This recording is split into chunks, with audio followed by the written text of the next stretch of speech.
Harka fuunee arrammoo sagantaa haaraa qabadhee isinii dhufee jira. Innis maalidha? Akkaataa itti akkamitti yuutuubiin keenya guddachuu danda'a? Akkamitti sabiskiraayibiinii fi viyuun guddachuu danda'a kan jedhu irratti sagantaa bareedaa fi barnoota waa'ee barumsa isinii dabarsa yaada jedhu qabadhee isinii dhiyaadhee jira. Bifa tiyooriitiin akkanumatti afdubbiidhaan qabadhee dhiyaadhee jira. Akkaataa isinii galuutti isinitti hima. Achiin booda immoo bifa viidiyoon deeggarameen karaalee garaagaraatiin akkaataa hedduun isinitti agarsiisuu danda'a. Kanaaf jecha yeroo keessan kennitanii akkana hordoftan kabajaan isin gaafadha. Galatooma. Ayya kanatti aansuudhaan dursa maal goona viidiyoo kenna qindeessine akka gaariitti bakka ifa gaarii qabutti sagalee gaarii qabutti maayikiraafoonii nu barbaachisa. Maayikiraafoonii nu barbaachisa. Iddoo ifa gaarii qabu nu barbaachisa.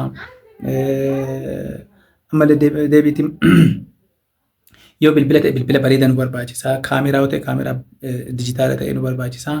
Erga kana qopheeffannee hunda xumurree booda bakka tokkotti jeeneralaayiz goonee editingii waan barbaachisu hunda erga xumurree viidiyoo qopheessinee booda aplood godhuudhaaf maal goona kiroom deemuu qabna jechuudha. Kiroomii deemnee kiroom irraan tiktok studio keenya loogiin goonee seennee kireet kan jedhu tuqnee viidiyoo keenya galchina. Achiin booddee isteeppii jira hunda fayyadamnee galchuu qabna. Taayitilii viidiyoo sanii taayitilii isaa akka yoo namni sarchi godhuuf sarchabila akka ta'utti galchuu qabna. Taayitilii isaa seeraan galchinee erga xumurannee booddee diskiripshinii barreessina. Diskiripshinii yoo barreessinu diskiripshinii waa'ee viidiyoo sanii dis viidiyoo seera barreessita. Viidiyoon kuni waa'ee akkana irratti xiyyeeffata. Barnoota akkanaa isinii dabarsa. Akkaataa kanaan jittiitiin haashtaagii fayyadamtee yookaan masalaalee fayyadamtee erguu galchitu akka salphatti namoota hedduu bira yookaan yuutuuberoota hedduu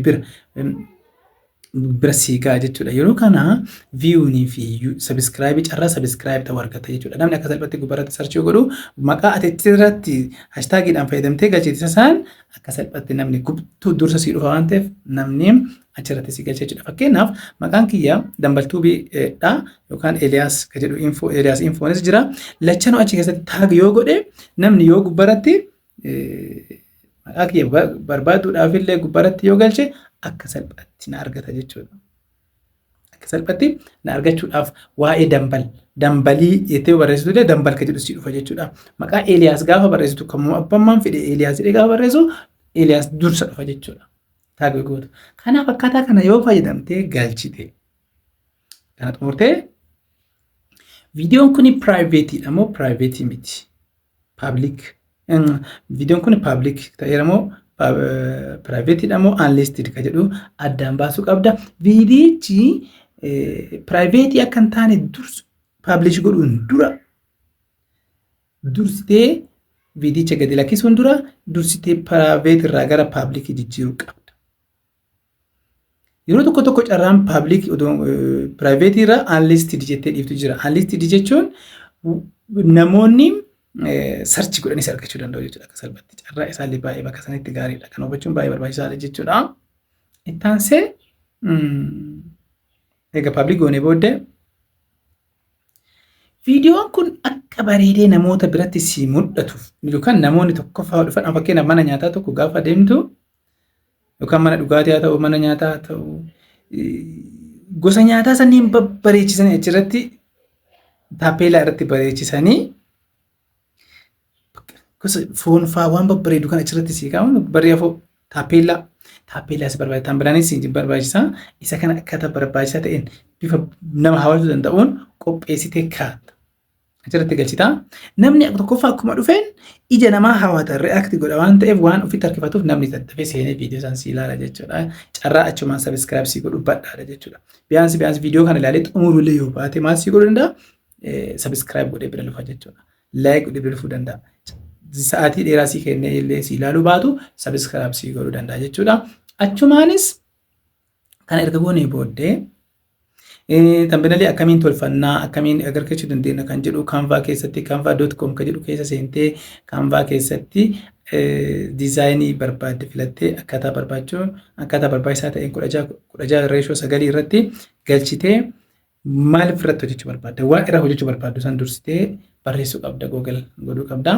Inni sii fida. Reeshoo isaatiin 1270 maal jedhee sii fida.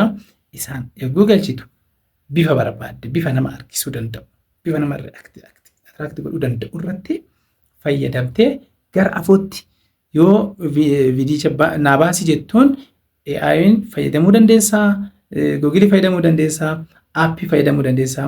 Yeroo baay'ee kan aappii kun nama rakkisa. Dhugaa ani yaalee jira kan aappiidhaa nama rakkisa yeroo baay'ee jechuudha. Edit godhuu dandeetti baay'ee si gaafata. Namoota akka koo jalqaba jammaarii yookaan nama haarawaa eegale kanaaf maal barbaachisaa? AI fayyadama. Isinitti himaan AI fayyadama gara teekinooloojiitti akka salphaatti fayyadamnee akka salphaatti odoo yeroo keenya waste goonee yeroo keenya hin gubin haala salphaa ta'een fayyadamuu dandeenya jechuudha. Amma maalidhaa viiyuun keenya subscribe kuma gaafa galle viiyuu ammoo sa'aatiin time haawuriin nu laakkaa'u sa'aatii 4,000 yoo galle koongiraa jennee gara monetize ta'uu carraan qabnu bal'aadha. Viidiyoon keenya viidiyoo xiraatii qabu ka TikTok irraa yookaan miidiyaalee websaayitii garaagaraa irraa akkuma argine buusnee asirratti gadi lakkisna taanaaniin fudhatama qabaatu jechuudha. Kanaaf maal godhuu qabna? Copyright nu qaba jechuudha. Haala kana fayyadamnee viidiyoo keenya viidiyoo babbareeda gaafa hojjannee gadi lakkisnu carraan nuti namoota baay'ee subscribe ta'uu namoota baay'ee ilaalamu baay'ee bareeda jechuudha. Kanaaf yeroo keenya kan gubnee miidiyaa irratti TikTok irratti yeroo keenya gubnu karaa YouTube koottaa YouTube irraa wal barsiifna ogummaa asitti walii qoonnee asirratti walaa cimsinu walaa jabeessinu viidiyoon kun akka namoota baay'ee bira ga'uuf subscribe gochuun dagatinaa guyyaa guyyaan guyyaa lamatti sagantaa bareeda barnoota bareeda qabadhee isin dhiyaadhaa sagantaa barnoota barreeffamaanii fi viidiyoon deeggarame qabadhee hanga isin dhiyaadhutti nagaan naa jiraadhaa guyyaa gaarii naa qabaadhaa. Thank you.